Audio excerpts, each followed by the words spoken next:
looked at a magazine article and thought, wow, she's beautiful. Or seen a movie and thought, I wish I looked like that. I'm standing here right now to tell you, don't. I mean, these actresses and models don't even look this way. I mean, look at Kim Kardashian. She looks phenomenal right here. But I mean, look at her without makeup. It's all just certain combinations of makeup and editing that make them look this way.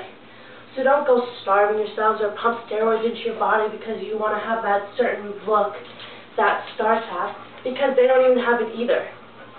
I'm going to tell you in this speech about, first off, what can be caused because of this false advertising, as well as what Vogue has done to put a stop to it, and finally, a true story from Rachel Johnston. Well, media has flashed this certain look all over. I mean, magazines, pictures, TV, we've seen it. Everybody with a great bod and what's hot. Well, because of this certain look, teenagers have felt obligated they have to look this way too. They've gone to great lengths, and one of them is anorexia. It's a condition where one doesn't maintain a healthy weight by either starvation or excess exercising. Well, do you know what one of the causes could be?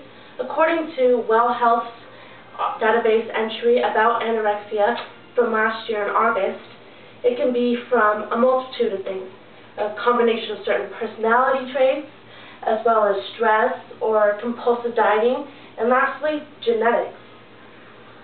So, either of these causes can lead to the same outcome. It's malnutrition, which affects the brain and the metabolism.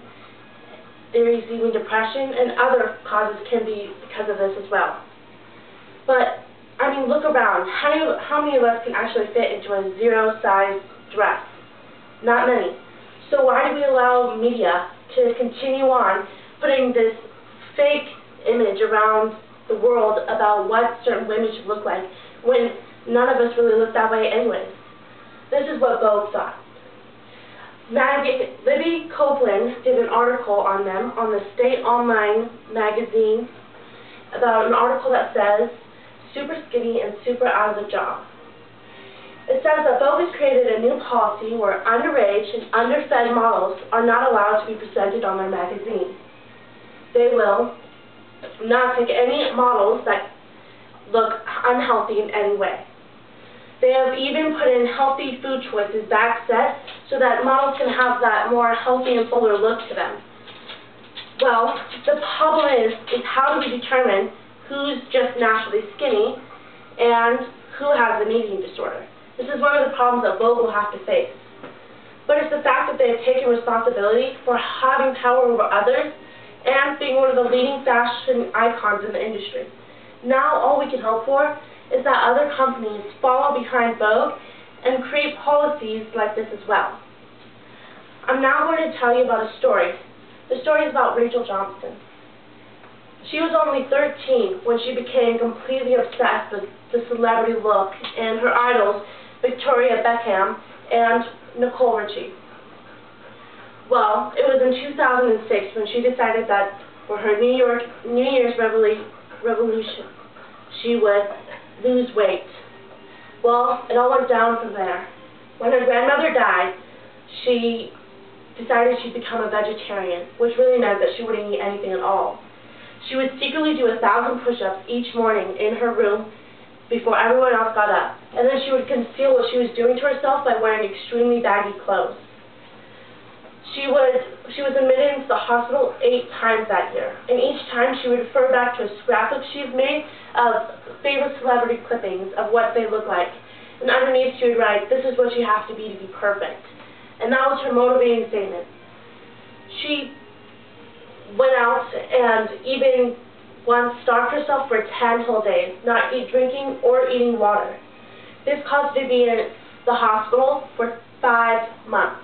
And throughout that whole time, she was still referring back to her magazine clippings, still thinking that she was not beautiful.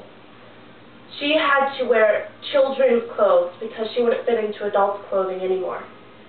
This caused serious problems for her. She's now 20 years old and healthy size A, but still recovering. She's on heavy medication for depression as well as the low immune system. She also has osteoporosis in her back and her knees. She lives in the UK, and they're trying to petition a policy where all airbrush magazine, pictures, TV, or anything where a picture has been edited has to have a warning label on it, like you see on cigarettes, telling young people that this is not what they appear to be. I just told you about anorexia nervosa.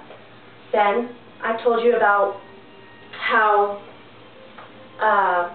Vogue has created a new policy. And finally, about Rachel Johnson's story. This is where I'm going to persuade you.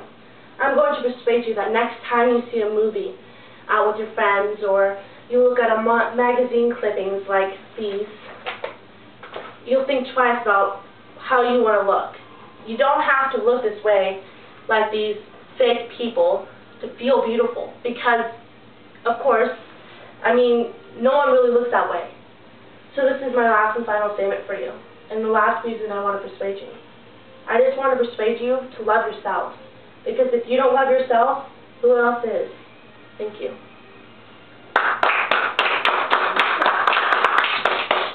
Again. I didn't know that about